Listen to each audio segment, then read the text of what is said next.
Mr. Vice President. That's great. Thanks, Andy. What is your message to Republican candidates who have, what is your message to Republican candidates who have been outspent by Democrats trying to send a message to the Trump administration? What do you want to say to them? Well, our message to the people of Virginia is that next Tuesday's election is important for the state and it's important for this nation. It's absolutely essential. If people believe in the progress that we've made across the country, rebuilding our military, reviving the economy through tax cuts, less regulation, more American energy, they believe in standing up for the values like the right to life and the ideals and values that have made this country great at the national level, then now's an opportunity for the people of Virginia to say yes to re-electing Republican majorities in the Virginia Senate and the Virginia House of Delegates. I'm here because we believe that having Republican control of the legislature is important today.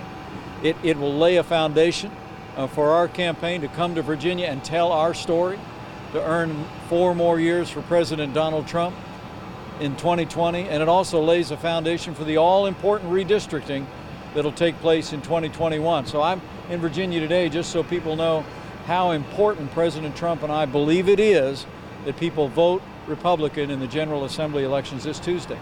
Lieutenant Colonel Alexander Vindman listened to the president's call. He did not think it was proper to demand a foreign government to investigate a U.S. citizen, the Bidens. What do you want to say about it? I think when the American people take time to read the transcript, they'll see there was no quid pro quo, and the president did nothing wrong. And all of what's happening on Capitol Hill today is part of the same effort the Democrats in Washington have been about over the last 3 years.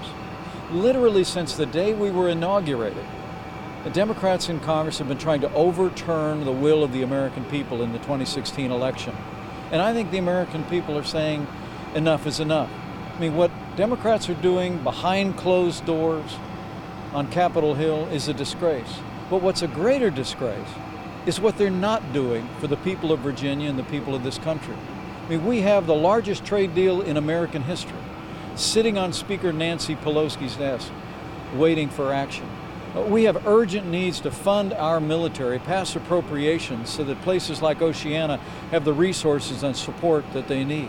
We have an opportunity to get this economy growing again by even more of the kind of reforms, confirm even more conservative judges.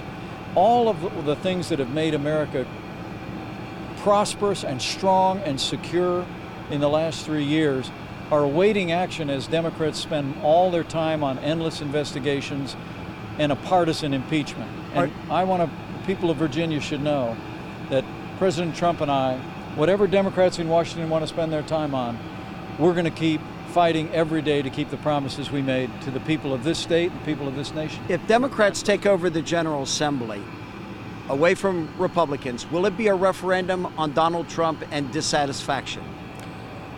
We think the people of Virginia have a great opportunity to re-elect Republican majorities in the Virginia Senate and the Virginia House of Delegates. But will it be a referendum? Majorities that have stood for less taxes, less regulation, and more jobs. They've stood for opportunities in the city and on the farm. They've stood strong against sanctuary cities and stood strong to end the crisis of illegal immigration on our southern border. And Republicans in the General Assembly here in Virginia have stood strong for the right to life. And we think that there's a tremendous opportunity for the people of Virginia who share those values, who share those goals, who share those ideals to vote Republican in this Tuesday's election and not only re-elect great Republican majorities in the General Assembly, but also Virginia has an opportunity to send a message to Washington, D.C. that the people of Virginia support strong, common sense, conservative leadership, and people all across Virginia also support President Donald Trump and the agenda that's making America great again. Are you worried that voters are going through a Trump administration fatigue? Are you worried about that could show up in the election? That there's a fatigue with all the, chaos going on day after day? Andy, I'll tell you, everywhere I go, whether it's today in Virginia or all across this country, I see tremendous enthusiasm. The American people see our country standing tall again. They have a president who's rebuilt our military, And we just saw the extraordinary professionalism and courage of our armed forces 1 week ago today, when U.S. Special Forces, at the direction of this Commander-in-Chief, took down the leading terrorist in the world. And Abu Bakr al-Baghdadi is dead and gone. What they see in this president is someone who's delivered on his promises to cut taxes, roll back regulation, fight for fair trade, unleash American energy. And the American economy is booming. Millions of new jobs across the country, unemployment at a 50-year low. And they see a president who stood strong for the values that make this country great, appointed strong conservatives to our federal courts at every level, including 2 Supreme Court justices. And I think it's generated a tremendous amount of enthusiasm. I saw it near Charlottesville today. I've sensed it already in Oceana today. Everywhere I go in America, people know that we have a president who's delivering on the promises that he made to the American people.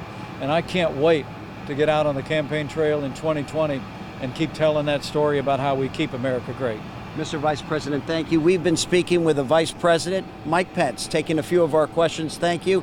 At Oceana, Andy Fox, 10 on your side.